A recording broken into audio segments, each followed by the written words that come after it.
Cette vidéo est sponsorisée par Emma. Bienvenue à la grande réunion annuelle de tous les Jean-Michel de 1982. Mais tout d'abord, je vais faire l'appel. Jean-Michel Aya. Présent. Jean-Michel Hamon. Présent. Jean-Michel Casato. Présent. Jean-Michel Daroussin. Jean-Michel Mais Eugenio. enfin, il existe d'autres manières de trouver le sommeil. Pardon, mais enfin, la vidéo des Jean-Michel de 1982, y a plus que ça qui marche pour moi. Alors découvrez Emma, votre toute nouvelle façon de dormir, avec vos nouveaux matelas et vos nouveaux oreillers. Les matelas Emma possèdent des housses à mémoire de forme. Ils offrent un soutien et un confort primé. Ils s'adaptent à toutes les formes corporelles et à tous les styles de position. Et surtout, ils isolent les mouvements, ce qui vous permet d'avoir un sommeil de qualité. Eh ben, je pensais pas qu'il pouvait y avoir autant de technologie dans un matelas. Moi, avant, je dormais juste sur une feuille en papier posée à même le sol, ouais. Je me suis payé mon premier lit après Hard Corner le film.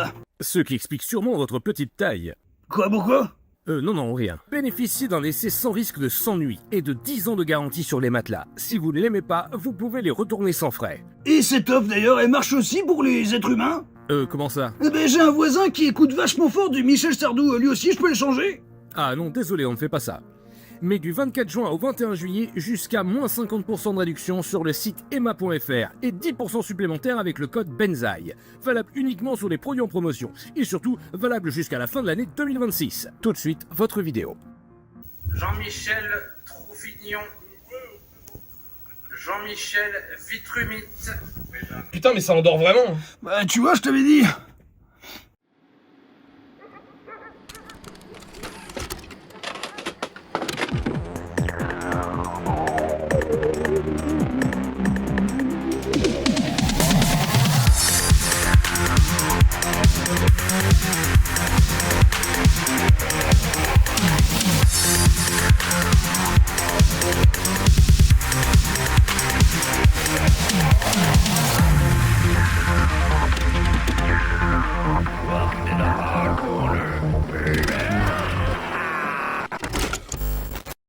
Allez, Hadouken, attaque napolitaine.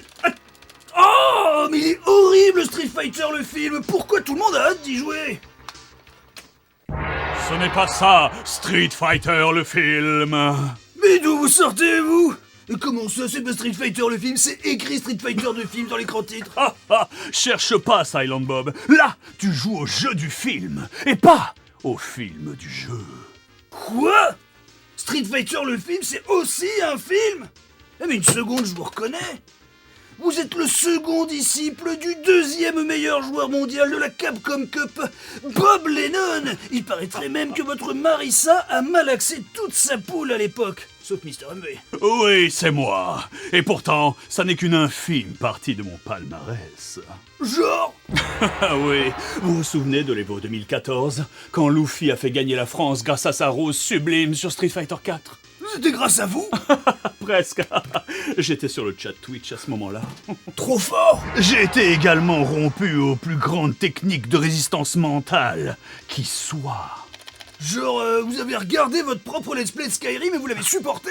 Ah oui, mais à but purement sexuel, bien sûr. Mais non, je parle du pire film Street Fighter qui existe. Celui avec Jean-Claude Van Damme? Pire. Je parle du pire... Et puis il était très bien celui avec Jean-Claude Van Damme. Non, je parle du pire film Street Fighter qui soit... Ah bon, y a pire que ça? Ah, nous allons découvrir ça ensemble. Street Fighter, la légende de Chun-Li, avec Christine Krug. Oh my god! Mais putain, c'est qui Christine Krug? Oh, bonjour et bienvenue dans Hard Corner pour une redécouverte mais alors très gourmande, parce qu'après le succès mitigé du désormais ultra culte Street Fighter The Movie, pas le dessin animé, hein, le film live avec Jean-Claude Van Damme, suivi de sa série animée bien à lui, déjà décortiquée en long en large dans Hard Corner, sans parler de la vraie bonne série, un Street Fighter de Victory, elle décortiquée par le JDG, et fort du revival de la série avec l'arrivée de Street Fighter 4 à l'époque, revitalisant toute une industrie et un savoir-faire à lui tout seul, hein, parce que sans lui, pas de Mortal Kombat 9 ni de Dragon Ball Fighters. on a tenté à l'époque de nous servir un tout nouveau Cinematic Universe, Dragon Ball Evolution, dont la suite, elle, était bel et bien prévue et même castée, hein, Vegeta, tout le tralala n'a pas été prévu. Mais du coup, évidemment, on va pas parler de ça, on va parler de ce qui est sorti en face, Street Fighter, la légende de Chun-Li, portant la promesse d'une légende de Ryu, Guile, Zangief et pourquoi pas Oro. Bon, vous voyez venir la douille, hein, et resituez-vous bien en 2009. Qu'est-ce que vous allez voir au cinéma, Noël? La légende de Chun-Li ou Avatar? Moi je pense que le temps n'a toujours pas rendu son jugement, hein. Mais bref, une vedette de Smallville et d'American Pie en cerise sur le gâteau et un authentique Black Eyed Peas en sus, et on peut enfin se gaufrer ce Street Fighter, la légende de Chun-Li, que le monde entier semble avoir collectivement oublié.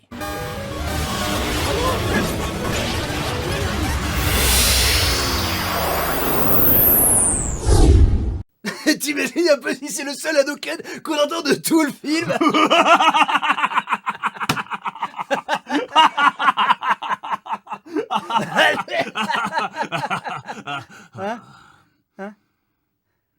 Donc, introducing Christine Kroik dans le rôle de Chun-Li, sino-américaine vivant à San Francisco. Et attendez, et ça c'est censé être elle, enfant? Non, je peux croire à l'existence des coups spéciaux, etc., y a pas de problème, mais ça, c'est pas Christine Kroik, les mecs! Bref, hein, la nana de Smallville, disais-je, pensant ici tourner dans le début d'une très longue saga. Hein. Après tout, qui croyait en Marvel à cette époque, hein? Y a pas de raison qu'elle fasse pas la carrière de Robert Downey Jr. après ça, hein. Tout comme Justin Chatwick. Surtout que One Piece Netflix ressemble souvent beaucoup plus à Dragon Ball Evolution qu'à autre chose. Hein. Pas de raison que les gens, à l'époque, hein, ne soient pas saucés d'incarner le plus grand héros de l'histoire du manga ou de jeu de baston. Hein. Et y a pas de raison que ça fasse pas 20 films, cette connerie. Pareil avec Street Fighter. Parce qu'avec une cinquantaine de personnages et un premier film juste sur Chun-Li, on pouvait croire au début d'une très longue saga legit. Il y en a combien d'autres? 0. Et vous les avez tous vus? Et alors que son papa était simple flic, lui apprenant le kung-fu dans son manoir payé avec son salaire de fonctionnaire de vrai flic, mais c'est qui ça encore? Non mais c'est légal de changer d'origine en plein flashback? Non, parce que là c'est un crime contre l'humanité ou je sais pas. Bref, un beau soir d'hiver, papa voulait se prendre un petit verre de Sunny Delight lorsque soudain débarque John Café de la ligne verte. L'énorme Michael Clark Duncan ici en plein contrôle fiscal. Je vois que ça pour justifier sa présence, hein.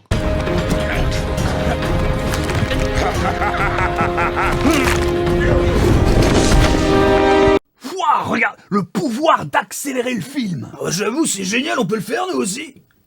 Et après 2-3 échanges de coups de pied en bonne et due forme, il appelle du renfort.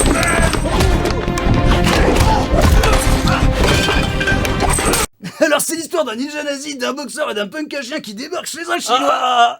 Je la connais déjà. Ouais, non mais attends, le mec c'est un firebender aussi. C'est pourtant pas Avatar. Pas celui-là mais l'autre. Ou alors il est tellement alcoolique que sa sueur est inflammable. Sûrement interdit en tournoi cette connerie.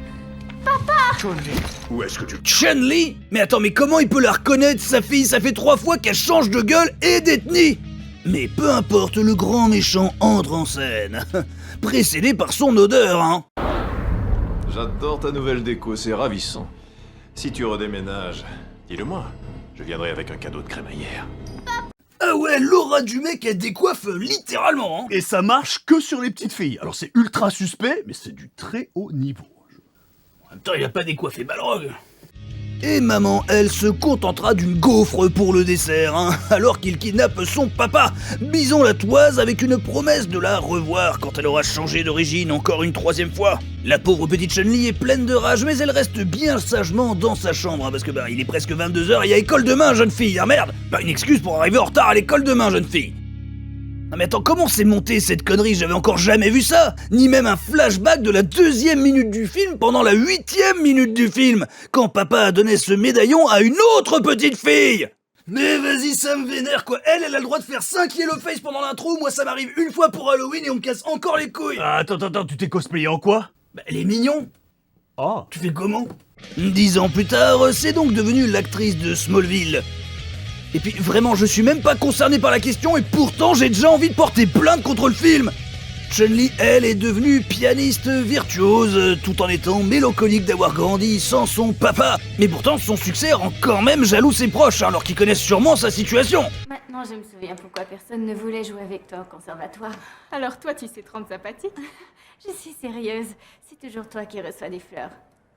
Non mais ça te choque pas que cette meuf ressemble plus à Chun-Li que l'autre Chun-Li? Attends, si tu commences à être raciste, fais-le efficacement. Ok, je vais essayer. Voilà.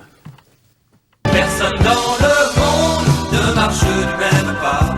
Et même si... Mais bon, comme c'est un film, et en plus un film de merde, sa pote lui tend en fait le MacGuffin mystique et mystifiant qui fait de la musique quand on y touche, là.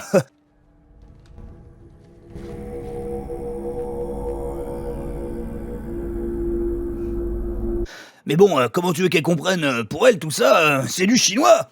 Ah, mais elle aussi, elle a ce truc du gros mongol qui se met à chanter chaque fois qu'elle fait un truc asiatique. Moi, c'est quand j'allume mon rice cooker. Si elle était pas dans la liste, t'as pas le droit de la faire. Sur ce, Micheline rentre en transport en commun et contrairement à ce que la propagande veut nous faire croire, même en Chine, c'est pas safe. Sachant qu'elle dit elle-même aimer prendre le métro, mais pourquoi? Non, ça ira, j'aime bien prendre le métro. Voir des mecs se faire tabasser quotidiennement, l'équipe de Monsieur Karaté règle justement son compte à un clodo avec un tatouage bizarre de Spider-Man, pendant que les Chinois autour, eux, continuent de faire leur marché. Non parce que même sa pote là, elle a vu le truc venir, elle a pas insisté pour accompagner sa pote Christine Croix, qui est d'ailleurs à deux doigts de faire la morale à tout un peuple avant de simplement rentrer directement chez elle où il y a la clim. Dans la même maison qui a été mise à sac par Bison lui-même il y a 10 ans. Parce qu'on sait jamais, des fois qu'il voudrait repasser prendre le thé à l'occasion. Et avec les mêmes domestiques à son service depuis l'Indochine. Tout ça afin de retrouver sa maman, qui est encore en convalescence depuis la patate de forain administrée dans l'intro.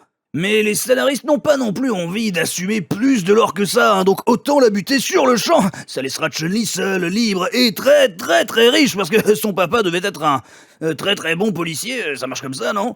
En tout cas, elle a pas le temps de demander à sa mère d'où vient l'argent.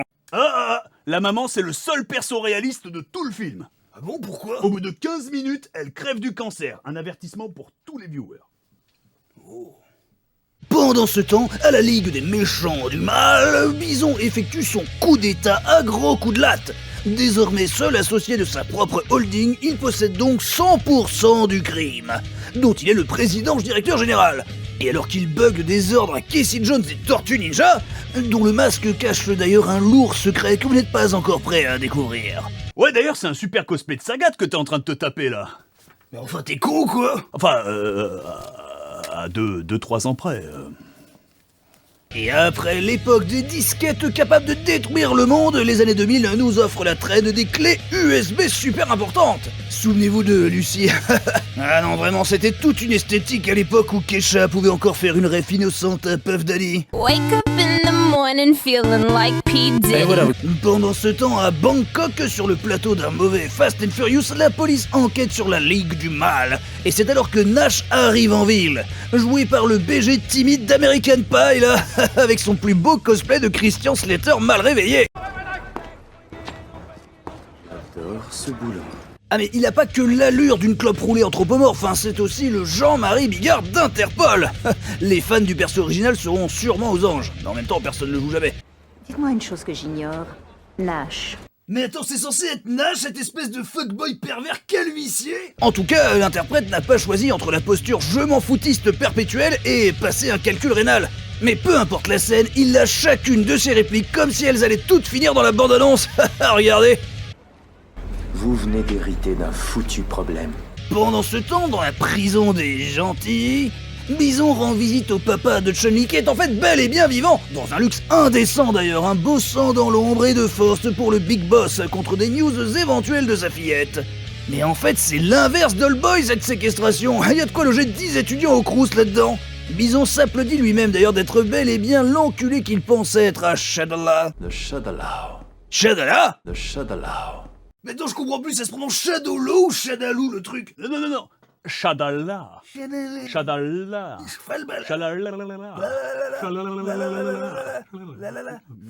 Oui, ça peut se prononcer comme ça aussi, ouais. Ah.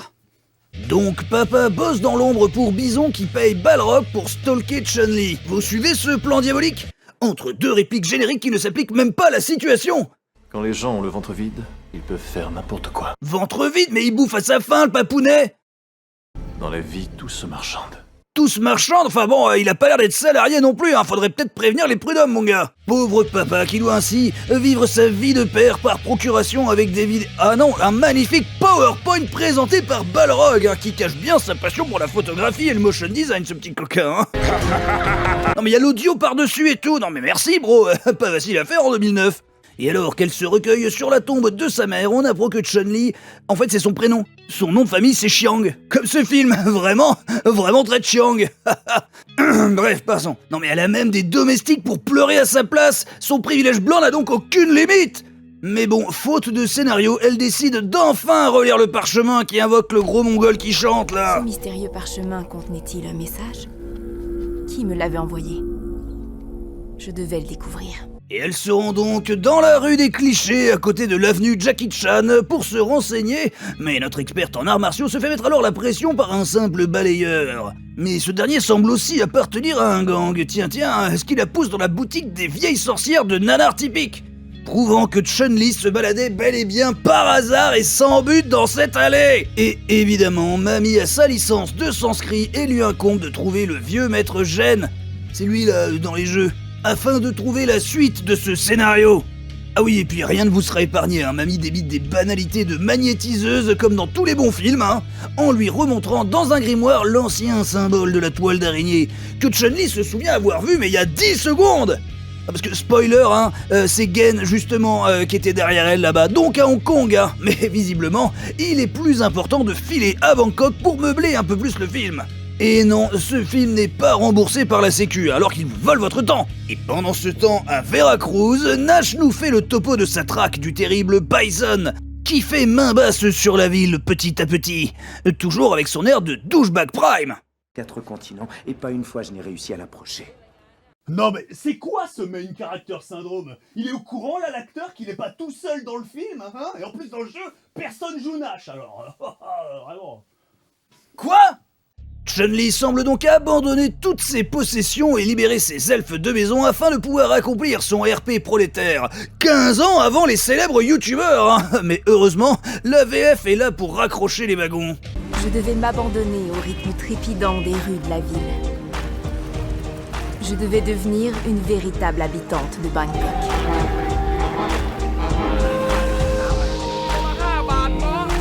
Bon là je t'explique, y a pas de scénar, c'est juste des plans d'elle qui fait des tours dans la ville en RP clocharde pour se sentir proche du peuple, tu vois, genre... Mais elle est complètement conne. Pourquoi elle fait pas ça sur Twitch comme tout le monde? Et putain, mais c'est long ce truc. Parce que évidemment, hein, ça implique aussi de dormir littéralement dans la rue, hein. Et puis bien de faire passer Bangkok pour un trou à rats. Non, parce qu'en plus ça redémarre, hein, toujours sans scénar. Je continuais de chercher Gen sans relâche. Mais attends une seconde là, son seul plan depuis le début, hein, c'était juste demander à des mecs random sur leur scooter s'ils connaissent pas un chinois, alors qu'ils parlent même pas le thaï. Ah, les mêmes techniques d'enquête que Batman. Et techniquement, le seul mot qu'elle a à savoir, c'est Shadal. À chaque coin de rue, des criminels agissaient en toute impunité. Le film continue ainsi de patiner alors qu'elle dort à la belle étoile, en se demandant comment sauver le bas peuple qu'elle côtoie depuis 2 jours. Après, c'est presque un documentaire pour Christine Croik, hein, de faire semblant de connaître l'Asie du Sud-Est. Mais en fait, Balrog avait capté que Chun-Li était à Bangkok. Ça fait combien de temps? Une quinzaine d'années? Exactement 17 ans. Et, attendez, quoi 17 ans? Ils sont censés avoir 17 ans de plus que dans l'intro là? Mais ils se foutent de la gueule du monde! Mais bon, loin de se sentir traqué, notre héroïne peut compter sur la générosité des locaux, qui n'ont rien, mais qui donnent tout, et ça c'est beau, surtout qu'elle, elle est millionnaire, et en plus il y a Gookie dans le film. Ça, tu vois, c'est un détail qui me chiffonne encore. On est d'accord qu'il y a plus de SDF à San Francisco qu'à Bangkok. Mais elle en sait rien, elle. Et c'est seulement après 30 minutes de film que Chun-Li se rappelle qu'elle est quand même là pour faire sa loi, et ça tombe bien. Alors qu'elle faisait caca dans une impasse, elle se décide à intervenir, parce que y en a marre de ces blancs qui foutent la merde à Bangkok, c'est vrai ça. Et bon, moi, j'avoue, je suis toujours client quand ça tabasse des thugs dans les poubelles, hein, c'est comme ça, je valide. Même si on passe sur les lois de la gravité qui prennent soudain un jour de congé, hein. moins il se passe enfin un truc dans le film. Même si c'est pas sûr que la Miss fasse toutes ces cascades vu le nombre de cuts à la seconde digne de Taken 3. Et puis par contre les mecs donnent tout, hein, cassent des bières, virevolent dans tous les sens, mais les brunes ne comptent pas pour des brunes.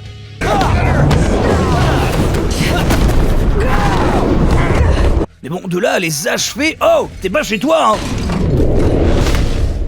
Là, ouais, j'espère qu'elle se sent mieux maintenant qu'elle a tabassé des mecs qui gagnent moins que son chien. En dollars. Elle sera finalement ramassée par une mystérieuse silhouette tatouée et qui ramène dans son dojo tout propre et se révèle être en fait le fameux balayeur et surtout Gen. Eh mais attends, je le reconnais ce mec. Mais c'est Liu Kang. Non mais abuse pas. Bah si, c'est littéralement Liu Kang dans Mortal Kombat. Non mais Ben, tous les Chinois qui font du kung-fu se ressemblent pas. Mais non mais je dis pas ça. C'est littéralement l'acteur qui jouait Liu Kang dans Mortal Kombat, Robin Shu. Non mais Shu, joue un Chinois qui s'appelle Shu. C'est quoi le prochain, hein? Ping pong ou son métong Chang. Non mais sans déconner. Calme-toi un peu. Et c'est terrible parce que Liu Kang, en fait, il aurait pu aussi faire Ryu dans ce film, mais non, il fait le vieux. Notre Liu Kang national, donc, enfin, Gen, lui fait ainsi le grand discours du grand mentor qui va lui apprendre la vie et blablabla. Et quand on se bat pour des monstres, on devient un monstre. Quand on se bat pour des monstres, on finit par en devenir un soi-même. L'ordre de la toile. J'ai créé cet ordre pour combattre l'injustice et protéger tous ceux qui n'ont pas les moyens de se défendre seuls. Comment ça, si c'est lui qui a créé cet ordre? C'est quoi tous ces parchemins et ces vieilles peaux là? Le truc peut pas être si ancien que ça. Oh putain, mais ça rigole pas cette société secrète, hein. Elle a au moins 17 ans du coup. D'où le parchemin millénaire. Et blablabla, hein, vas-y que Gen lui explique qu'elle n'est pas encore prête pour affronter Bison, hein, qui approche lui de la cinquantaine, hein, et qui a beaucoup d'avocats certainement, ainsi que ses sbires de Shalala. Shadalao. Et on a bien sûr droit au training montage typique avec une musique pourrave, même si franchement les mecs, acheter un flingue ce serait peut-être pas mal, hein, à moins que vous sortiez des boules de feu de votre cul. Pardon.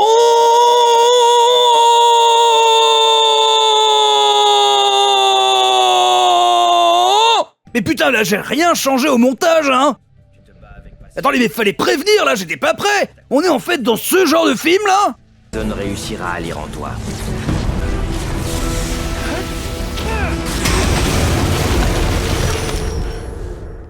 Pardon, mais c'est abusé d'introduire ça aussi sèchement là, puis en plus c'est dégueulasse, on dirait un vieil effet stock d'After Effects. Non mais t'abuses, c'est pas forcément aussi simple que... Oh merde. Oh merde. Ça marche.